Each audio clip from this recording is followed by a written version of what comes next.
Are you having trouble finding a weapon for Eula? Are you brand new to the game, or maybe you just don't have any of the big old 5-star weapons? What if I told you this one right here holds its own and is only beaten out by a handful of weapons, most of them 5 stars, and one particular 4-star weapon beats this thing out? This is a secret weapon because literally only a handful of weapons, can beat this thing. This is the Skyrider Greatsword. This thing is incredibly powerful. If you guys don't know what it is, it's a greatsword you can only find from treasure chests. So keep your eyes out for it, especially if you're a new player, you're just getting into the game, right? 1.5 kind of brought you in, you got Eula, or maybe you're looking for a weapon for a Razor or some other physical greatsword user in the future. Now, what does this thing do? It has 3-star weapon stats, 401 attack. That's very low, but it makes up for that by having 48 and some change percent physical damage increase. It also has 40% attack from its ability if it's refinement rank 5. It's very easy to activate. You just need to hit something.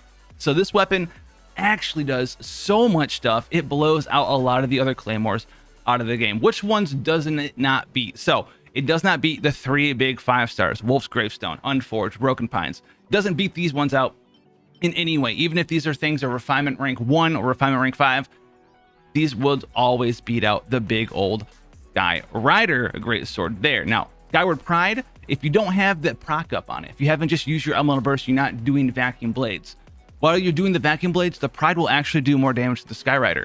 But when you're not doing vacuum blades, the Skyrider's right there doing neck and neck, literally like within 1% damage of each other. So only one of the 5 stars can do equal damage. The other 3 do more damage. We'll show you guys. The graphs here should be brought up momentarily. But the other ones, right? What weapons does this beat out? Literally, all of these ones up here are beaten out by Favonius, Bell, Sacrificial, Royal Greatsword, Rain Slasher, White Blind, R1, R5, Prototype Archaic, R1, R5, Snow Tomb Star Silver, R1, R5, Lithic Blade, R1, R5. Even if you get like 72, well, if you had 72 leeway characters, you'd have a lot of crit rate, so you wouldn't beat out a 72 party Lithic Blade, but a 2 to 3 party Lithic Blade, you still beat that out. The only weapon that this one doesn't beat out, that's a 4-star, under any circumstance, is the Serpent Spine, as long as you have max stacks. If you don't have max stacks on the Serpent Spine, you're not getting that 30% damage bonus. Guess what beats it? Skyrider Greatsword still beats it. Now, the other weapon here is Blackcliff Slasher. Blackcliff Slasher with no stacks. It's just a crit damage weapon. It's got pretty okay base attack, but this weapon has physical damage to Skyrider in 40% attack. And it will beat out a Blackcliff Slasher. So if you're fighting a one big enemy, Blackcliff Slasher loses to the Skyrider. So the conditions for Skyrider Greatsword to be good is not that hard. It's just hit something with it. It does tremendous damage. Now, if you are defeating multiple enemies with your Blackcliff Slasher, you are able to keep up max stacks with the Serpent Spine, even at R1. Serpent Spine and Blackcliff Slasher, with their procs activated and up at max, will beat the Skyrider Greatsword. However, if you're not doing that, Skyrider Greatsword beats you. This is why this weapon is so good at R5. It is so incredibly powerful. This is because base attack is very good, but percent attack is also very good. On top of that, when you have such a base attack character with such great base attack as Eula, she's got the 2nd highest base attack in the game, but in conjunction with that, 48% physical damage up is a significant amount. And that's why something like the Prototype Archaic and the Snow Tomb Star Silver barely lose out to the Skyrider Greatsword. Yes, they have better base attack, right, by a small margin. They also have either physical damage up in the case of Snow Tomb Star Silver, or Prototype Archaic has that 24% attack there. Their procs, though, are time gated, and you can get out a bunch of attacks on Eula in 10 to 15 seconds, depending on what weapon you're using. You can do a whole string of 5 attacks in 4 seconds with the Skyrider, plus her E, plus her Elemental Burst, plus another whole string of 5 attacks. Whereas the procs on the Snow Tombed or the Archaic, they're worth maybe 1 to 2 attacks, maybe 3 attacks if you have them at refinement rank 5 there. But that's happening every 15 to 10 seconds. So you can get a bunch of attacks and a bunch of elemental skills, an elemental burst, maybe a hold elemental skill, and all of that damage is going to be amplified by everything that the Skyrider does. Whereas the Prototype Archaic and the Snow Tomb, they have some solid base stats, but they're boosting the damage of your skills by a smaller amount in totality than the Skyrider Greatsword does. So the longer the fight goes, the less effective these procs are on these weapons, and the more effective the Skyrider is, which is very cool. So the Skyrider is a 3-star weapon that can hold its own versus the best weapons for Eula in the game, right? Serpent Spine, Black Cliff Slasher, holding its own. Skyward Pride holds its own unless the blades procced and doing its own thing. And then on top of that, you have the ones that obviously beat out all the other ones. Unforged for most consistent DPS with a little bit of survivability, but we're not even factoring the survivability.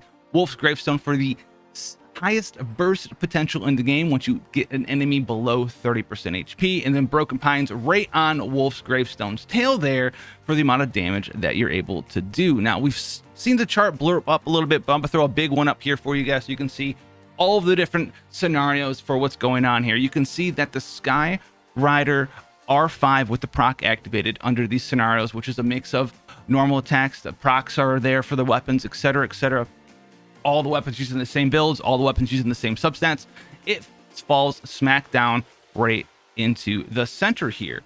Very, very, very, very good. Now, these aren't all the weapons in the game. These are all of the weapons in the game at R1 and R5 with or without their procs activated. So you can see that this weapon handily beats 100% of the time, even Snow Tomb R5, Lithic Blade, Snow Tuned R1, Sky Rider, Prototype Archaic, White Blind R5, Prototype Archaic, and all the other weapons that we talked about before. It beats all of them handily.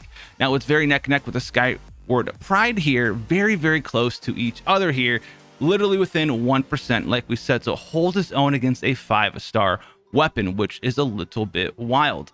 Now, the Black Cliff with the stacks, like we talked about, will beat it.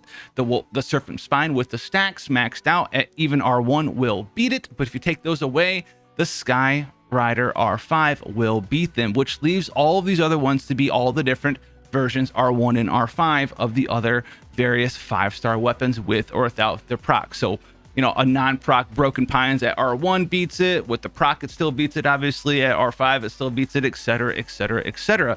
So you guys really need to, if you have a Sky Rider in your back pocket, maybe you have been holding on to them, or maybe you're brand new to the game. If you see that weapon, you're working on Eula one day, or physical DPS, hold on to it, because Eula really kind of benefits from it the most out of a lot of the characters out there, because she does do non-elemental but physical damage with her elemental burst, and portions of her elemental skill as well, when you hold it, also do physical damage, which really makes this weapon quite strong for her.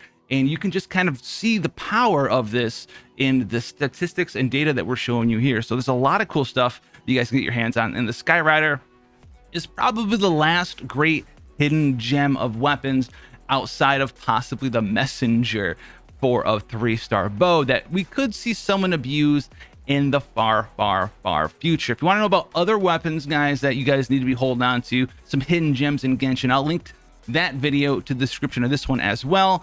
This one's getting its own video. It's a little bit more prominent now that Eula's actually out. You guys can actually use it with her. And if you threw it away, I apologize, guys. But if you found this video kind of fun, a little bit informative, a little bit of math, but on top of that, guys, want to see more Genshin Impact stuff, you know what to do. Hit that button, smack it with your Sky Rider R5, hit that like, and I'll see you in the next one. Take care, guys.